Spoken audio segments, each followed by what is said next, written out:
Saya marah dengan orang yang duduk di sebelah kanan mediator yang ternyata itu adalah panitera. Ketika bahkan mediator mengatakan kami akan membuat surat panggilan pada prinsipal yang tidak datang, ya. Orang sebelah ini bolak-balik mengatakan, oh jadi tidak perlu dipanggil ya? Tidak perlu dipanggil ya? Sampai saya kesel banget. Oh ternyata memang Aguan sudah membayar semua lini termasuk di pengadilan-pengadilan. Saya menduga sangat kuat sang panitera tadi atau wakil panitera tadi adalah orang yang dibayar. Sehingga dia berkali-kali mengatakan tidak perlu dipanggil ya? Tidak perlu dipanggil ya? Dan saya hormat betul dengan Ibu Kurnia yang mengatakan harus dipanggil. Karena kalau dipanggil itu ada konsekuensi hukumnya. Ya, Bang Edi dulu atau siapa? Edi diacarakan sama. Oke. Bismillahirrahmanirrahim. Assalamualaikum warahmatullahi wabarakatuh. Pertama sekali saya ingin mengucapkan terima kasih pada tim lawyer kita yang luar biasa. Alhamdulillah teman-teman ini bekerja semuanya pro bono, hanya berharap ridha Allah, ya. Bang Azam, Bung Hosin, lalu ada Kurnia, Ibu dan yang lain-lainnya. Luar biasa semuanya, kita nggak bisa bayar, Allah yang akan membayar semuanya. Insya Allah ya, dengan balasan yang lebih baik, lebih banyak lagi, amin. Kemudian seperti dikatakan oleh Bung Hosinuddin tadi, memang situasinya dari awal kita dari prinsipal dan penggugat memang sudah, tanda kutip kalau istilah saya, mohon maaf kalau nggak pas, patah arang, ya. Patah arang karena memang tidak ada kata damai dengan para perampas, para penjahat perampas tanah rakyat, ya. Bahwa kalau kita duduk hadir datang itu semata-mata kita menghormati proses hukum, ya. Institusi negara yang memang disediakan untuk itu. Perma nomor berapa tadi gitu ya. Cuman tadi gini loh.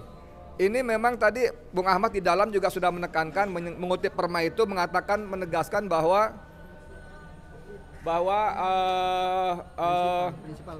prinsipal harus hadir dengan atau tanpa kuasa hukum. Nah ini ditekankan sekali sampai saya kali ini salut dengan mediator kita sampai menekankan bahwa kalau kalian tidak bisa menghadirkan prinsipal berarti kalian tidak punya etikat baik. Istilahnya begitu, etikat baik ya, kita sebut etikat baik. Tidak punya itikat baik. Dan Bung Hozin tadi langsung mengatakan berarti kalian memang beritikat jahat, bukan cuma buruk. Saya suka sekali diksinya pilih jahat ya.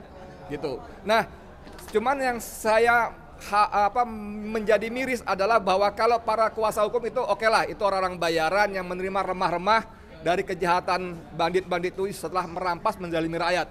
Mereka dibayar berapa-berapa itu remah-remah. Cuma ini persepsi saya pribadi, mungkin tidak sama dengan pendapat teman-teman atau pada penasihat hukum. Saya marah dengan orang yang duduk di sebelah kanan mediator yang ternyata itu adalah panitera. Ketika bahkan mediator mengatakan kami akan membuat surat panggilan pada prinsipal yang tidak datang, ya. Orang sebelah ini bolak-balik mengatakan, oh jadi tidak perlu dipanggil ya? Tidak perlu dipanggil ya? Sampai saya kesel banget. Oh ternyata memang Aguan sudah membayar semua lini termasuk di pengadilan-pengadilan. Saya menduga sangat kuat sang panitera tadi atau wakil panitera tadi adalah orang yang dibayar. Sehingga dia berkali-kali mengatakan tidak perlu dipanggil ya? Tidak perlu dipanggil ya? Dan saya hormat betul dengan Ibu Kurnia yang mengatakan harus dipanggil. Karena kalau dipanggil itu ada konsekuensi hukumnya, ya. Tidak cukup dengan kami akan upayakan memberi. Saya tidak percaya, tapi dengan Kurnia mengatakan bahwa kalau dipanggil itu ada konsekuensi hukum, ya. Berarti memang tidak punya etikat baik dan saya nggak tahu konsekuensi apa yang lainnya. Tapi saya ingin mengenalkan lagi bahwa semua proses mediasi ini kita hanya ikuti prosedur formal saja. Prinsipnya kita tidak akan ada damai dengan para penjahat perampas uang rakyat. Tadi dikatakan bahwa kehadiran prinsipal itu penting, walaupun Bung Ahmad mengatakan kendati walaupun Aguan datang, Jokowi datang, Erlangga datang, dan semua bandit-bandit tadi semua datang, itu juga tidak menjamin akan terjadi perdamaian. Karena tuntutan kita jelas, mereka minta maaf, mereka membayar denda 116,2 triliun. 5.500. Oh itu 5.000 kasus yang sebelah. 616. Iya. 200 miliar. Iya, sorry, yang 5.000 itu pada kebohongan Jokowi pada kasus yang lain. Iya. Saya masih terlambat. Yang sekarang 6.616. 616 triliun ya. Dan ini kecuali dia mau bayar yang uang itu suatu rupiah pun kita nggak ambil, akan kita serahkan pada Menteri Keuangan untuk masukkan ke kas negara. Itu pun dengan ada beberapa syarat lain dan itu kita hampir pasti mereka pasti tidak mau. Jadi kita gini teman-teman sekalian, kita tetap memilih opsi masuk ke persidangan. Masuk persidangan. Karena kalau masuk persidangan kita bisa buka semua kejahatan Aguan, Erlangga, Jokowi dan para jongos yang lainnya. Bagaimana tadi disebut tadi bagaimana mereka merampas tanah rakyat, ya, menguruk sawah, sungai, tambak dan sebagainya. Mereka merampas aset-aset negara dengan proses yang tidak jelas. Bagaimana mereka membayar di BPN segala macam sehingga terbit SGB, SHM segala macamnya. Itu semua akan kita buka di pengadilan.